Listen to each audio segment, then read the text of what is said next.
A very good morning, student. Welcome in your maths lecture with new topic, that is bank and simple interest. See, everyone knows what is bank, right? Now what is account in bank?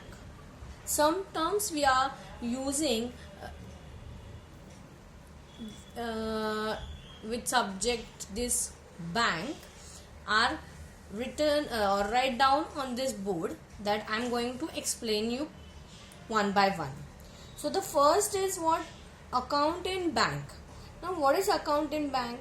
See, whatever money we are getting by doing some work or from any source, that we are keeping in somewhere, right?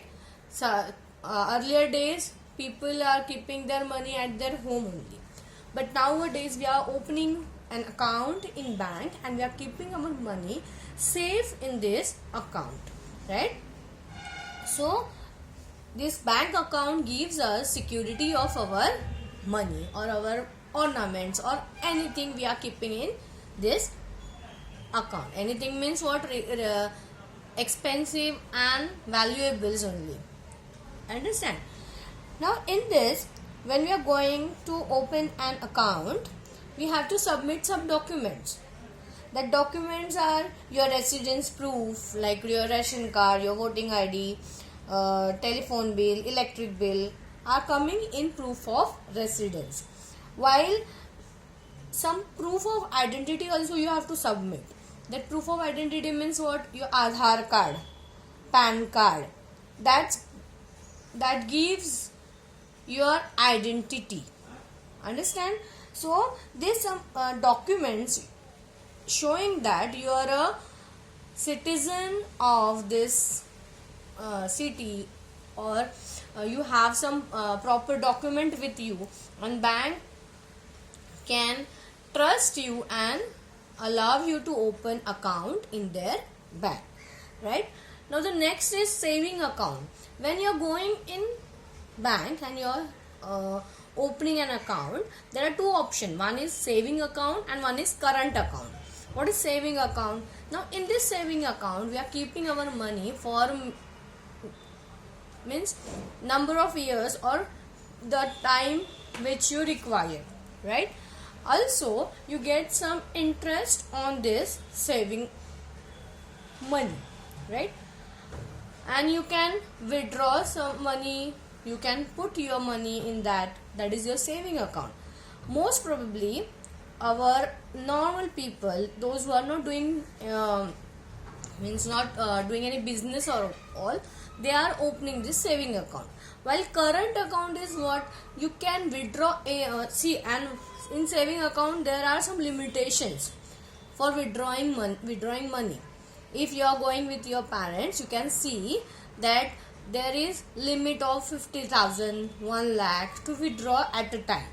But in this current account, you can withdraw any amount at number of time, right? Whatever amount is available in your account, in this current account, you can withdraw it at number of time, and amount can be anything. And in this current account, you are not getting any interest on it. Most probably businessmen and those who are doing any shopkeepers and all, they are opening their current account for their daily transaction, right? Next is fixed deposit. See, sometime what happened, we are getting some big money from any source. We don't need that money at that time. So what we are doing, we are putting it in fixed deposit. Means they are fixed in the bank for so and so time period, and after putting this or after finishing your period, you can get some extra money on this fixed deposit, right? And that fixed deposit means you cannot withdraw the money before that time period or in between that time period. After finishing the time period, you will get your money back with some interest amount. Now what is this interest? See, we are putting 500 rupees in bank for 6 months, right? After 6 months, according to the policy, bank is giving you some extra money on that 500 rupees, right? That is nothing but your interest. Understand? Now this interest is depend upon rate. Means if you are going in different bank, the rate of interest is varying.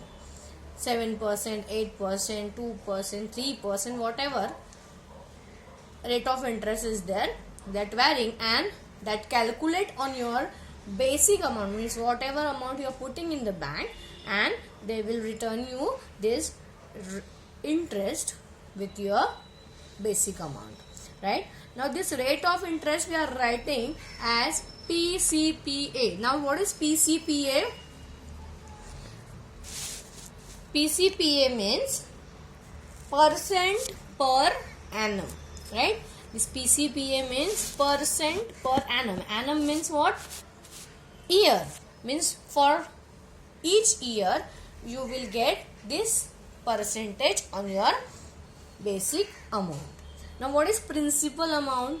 Whatever basic amount you are putting in your bank, that is your principal amount. Means suppose I am putting 1000 rupees, then 1000 is my principal amount. Now the last and the main part of this lesson, that is simple interest, right? Now what is simple interest? See, if I am taking money from bank, right? Bank is giving me money for a certain years and putting some rate of interest on that. Means whenever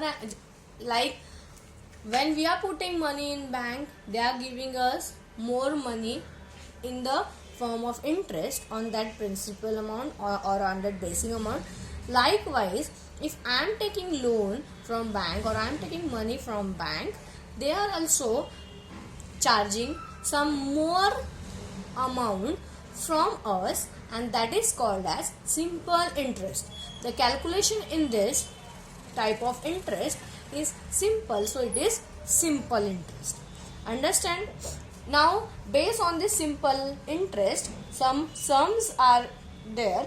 That sums we are going to see in the next lecture from practice set 35. Till then you learn this all topics or all points from this bank and simple interest. Till then, and if you have any problem in this, ask me in my personal. Till then, take care. Bye bye.